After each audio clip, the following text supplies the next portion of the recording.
మహిళలకు వీర మహిళలకు ఇక్కడికి వచ్చినటువంటి వేదిక అలంకరించినటువంటి పెద్దలు మంత్రివర్యులు మనోహర్ గారికి అలాగే దుర్గేష్ గారికి పెద్దలు నన్ను పార్టీలో చేర్పించేదానికి ముందుకు నన్ను తీసుకొచ్చినటువంటి వ్యక్తి మా నాగబాబు గారికి అలాగే వేదిక అలంకరించినటువంటి ఎంపీలకు ఎమ్మెల్యేలకు జనసేన నాయకులకు అందరికీ కూడా ముందుగా నమస్కారాలు తెలియజేసుకుంటా ఉన్నాం. మీరందరూ కూడా 12 ఆవిర్భావ దినోత్సవాలు జనసేనకు సంబంధించి అటెండ్ అయి ఉంటారు. కానీ నాకు ఇది మొదటిది. అసలు బాలినేని శ్రీనివాసరెడ్డి అనేవాడు వైసీపీ విడిపోయి బయటకు వస్తాడా అనుకొని చాలా మంది మాట్లాడినటువంటి పరిస్థితులు ఉన్నాయి. నాకు క్షమించండి కొద్దిగా, ఎందుకంటే మొదటిసారి కాబట్టి ఒక 5 నిమిషాలు తీసుకుంటాను. దయచేసి మనోహర్ గారు క్షమించాలని కోరుకుంటా ఉన్నా. మొదటిగా నాకు రాజకీయ భిక్ష పెట్టింది రాజశేఖర రెడ్డి గారు. రాజశేఖర రెడ్డి గారు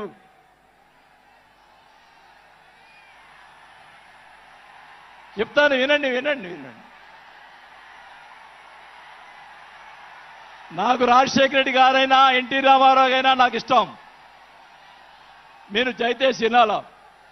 నేను నిజాలు చెప్తాను, పిఠాపురం సాక్షిగా అన్ని నిజాలే చెప్తాను. వినాలా, నాకు జరిగిన విషయాలు కూడా చెప్తాను.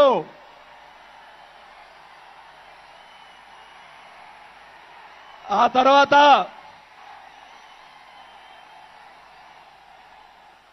ఆయన జగన్మోహన్ రెడ్డి గారు పార్టీ పెడితే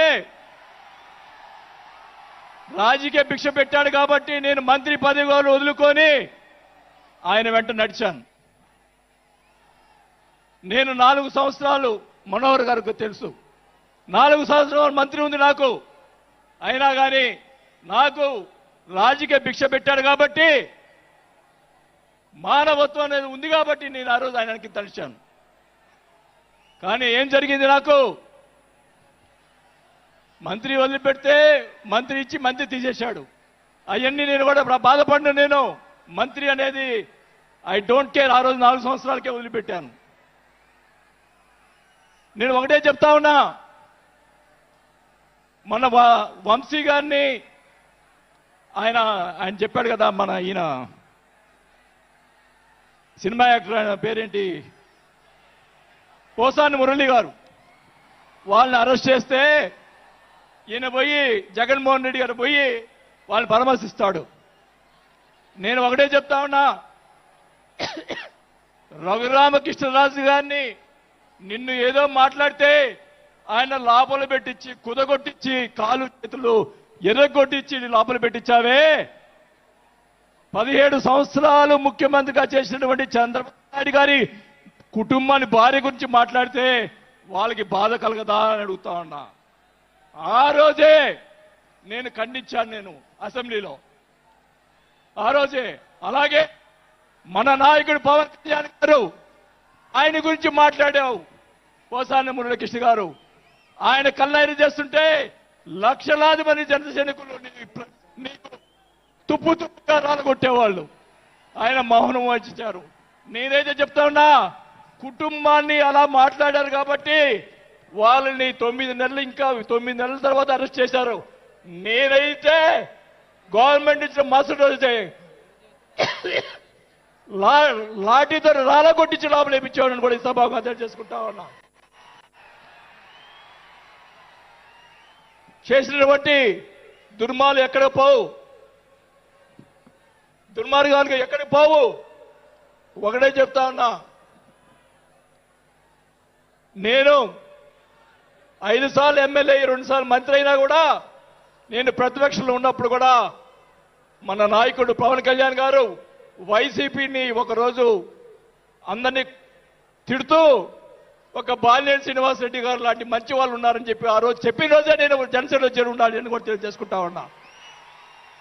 ఆ రోజు చేరకపోవటం నా దౌర్భాగ్యం. నేను ఈరోజు చెప్తా ఉన్నా,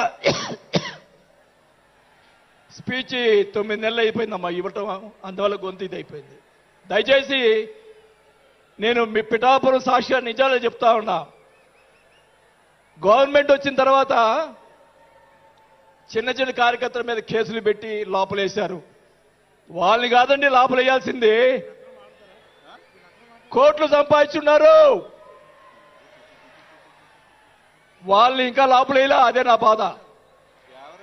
స్కాములు చేస్తున్నారు, కార్యకర్తలు పట్టించుకోలేదు,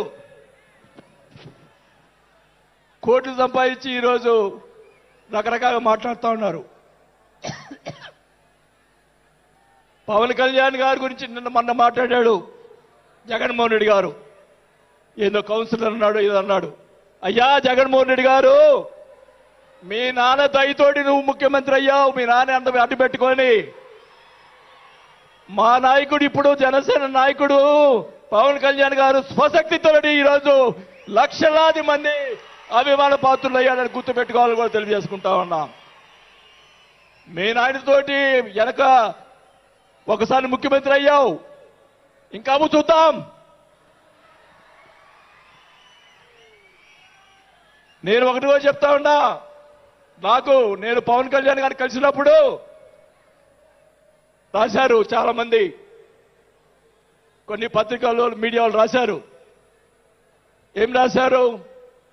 బాలినేని గారు చాణక్యుడు కూటమిని విడగొడతాడని చెప్పి కొన్ని పత్రికలు రాసినాయి.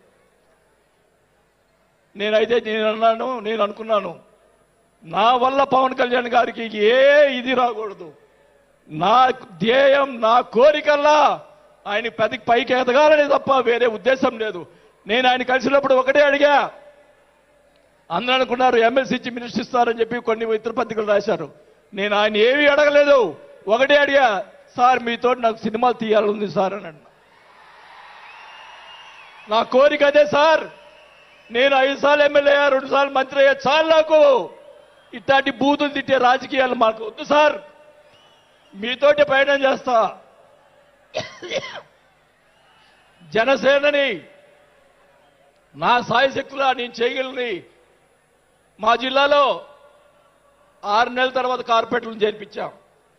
మీరు ఛాన్స్ ఇవ్వండి, మా జిల్లాలో జిల్లా పరిషత్తు అన్నీ కూడా జనసేన చేస్తానని కూడా మాకు తెలియజేసుకుంటా ఉన్నా. మాకు ఇవ్వండి ఛాన్స్. నన్ను ఆపద్దు. నాకు జరిగిన అన్యాయం మళ్ళా ఒకరోజు మీటింగ్లో చెప్తా. ఒకరోజు చెప్తే సరిపోదు, ఎందుకంటే టైం లేదు కాబట్టి. నాకు అన్యాయం జరిగిందని చెప్తా. జగన్మోహన్ రెడ్డి గారు చేసినటువంటి అన్యాయాలని చెప్తా, నాకు జరిగినటువంటి అన్యాయాలు. నేను ఒకటే చెప్తా ఉన్నాను సార్, మీకు కూడా దయచేసి జనసేన కార్యకర్తని చూస్తున్నాను. అన్ని నియోజకవర్గాల్లో ఎమ్మెల్యేలని చాలా మంది గెలిపించారు, కార్యకర్తల్ని జనసేన వాళ్ళని పట్టించుకోవటం లేదు.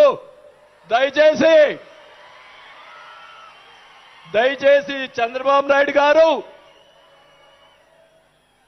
పవన్ కళ్యాణ్ గారు ఇద్దరు కూర్చొని ఒక ప్రెస్ మీట్ పెట్టి ఎమ్మెల్యేలందరికీ ఫిరాయించండి.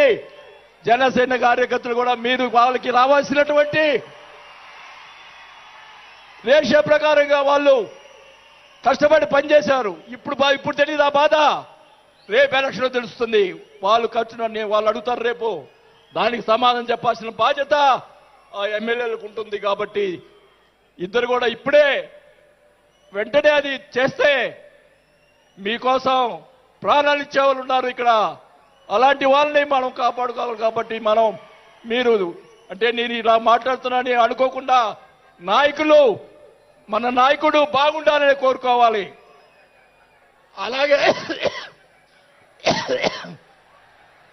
అలాగే మీరు కూడా జన సైనికులు కూడా మీరు కూడా మీ పక్కన వాళ్ళని మంచిగా చూడండి.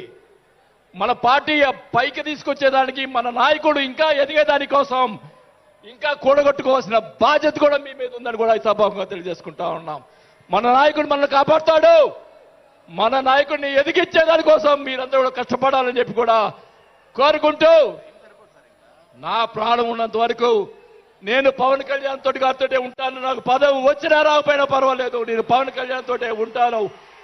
నేను రాజకీయంలో నాకు జరిగిన అన్యాయాలు ఒకటి కాదు, రెండు కాదు. మా నాన్న ఇచ్చిన నీ ఈరోజు ఛాలెంజ్ చేస్తున్నా పిఠాపురంలో అమ్మవారి సాక్షిగా మా నాన్న ఇచ్చిన ఆస్తిలోనే నేను సగం భాగం పైన నేను అమ్ముకున్నాను ఈ రోజు అని కూడా ఈ సభాముగా తెలియజేసుకుంటా ఉన్నా. అయినా కానీ నేను లెక్క చేయను. నాకున్నటువంటి ఇది కూడా, నాకున్నటువంటి మా వియ్యంకుడికి నాకున్నటువంటి ఆస్తులు కూడా జగన్మోహన్ రెడ్డి గారు కాజేశాడని కూడా ఈ సభాముగా తెలియజేసుకుంటా ఉన్నా.